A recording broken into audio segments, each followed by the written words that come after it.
I think this is a disease that we've heard a lot more about in the last 10, 20 years. Is it because we're something people are doing and not eating properly? Is it something that we're be able to recognize better with all the symptoms and diagnose it better? Why are we hearing so much more about this in the last couple decades? Well, 7 years ago, I started the National Foundation for Celiac Awareness to raise awareness of celiac disease because it is the most common autoimmune disease and most underdiagnosed. And the National Institute of Health ran a consensus conference at that time, and a whole group of physicians got together. And it was celiac disease before 2004 was considered a rare disease of childhood in the United States. 2004, it was reclassified as a common disease. So the disease itself actually got reclassified, which is, so then we said, okay, well, how do we raise awareness? How do we train the physicians? So we set out to launch a continuing medical education program on celiac disease and then launch a national awareness campaign. And at the time, we worked with Heidi Collins, who was on CNN, and she was a newscaster. And so you're having more awareness of the disease because the disease was reclassified. But then we also then started to work with the food companies and the grocery stores. And because even if you got diagnosed, 18 years ago when I was diagnosed, there was no food. I couldn't go to the grocery store. So when my doctor diagnosed me, there wasn't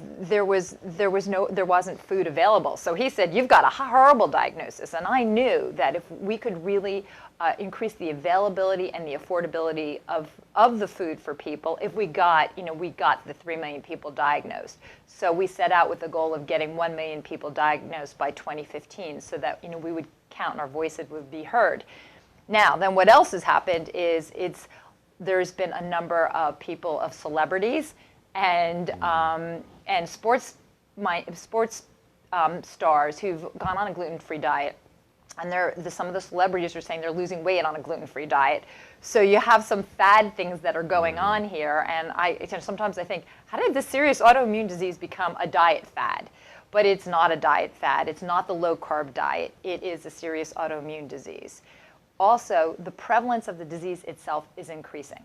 So the Mayo Clinic did a study on that, and from 1950 to today, there's actually 4 times the number of people with celiac disease. So again, 30 to 40% of the population has a gene, but what was 1% of the population who would get celiac disease, we're now seeing an increase in that.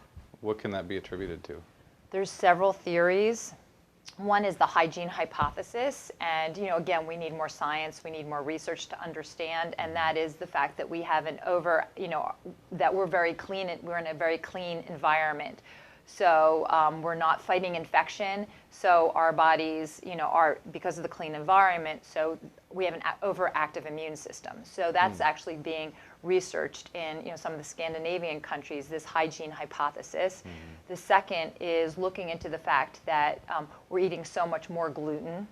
Or is it the fact, so you look at the typical child, how much, carbs are they eating today compared to 1900? We're eating a lot more processed foods. And also the gluten is stronger, so the bread is fluffier. So is it something that we're doing with the modification of the gluten itself to make it more powerful that's setting off this autoimmune reaction? So we don't know, but those are some of the philosophy, those are some of the research initiatives underway.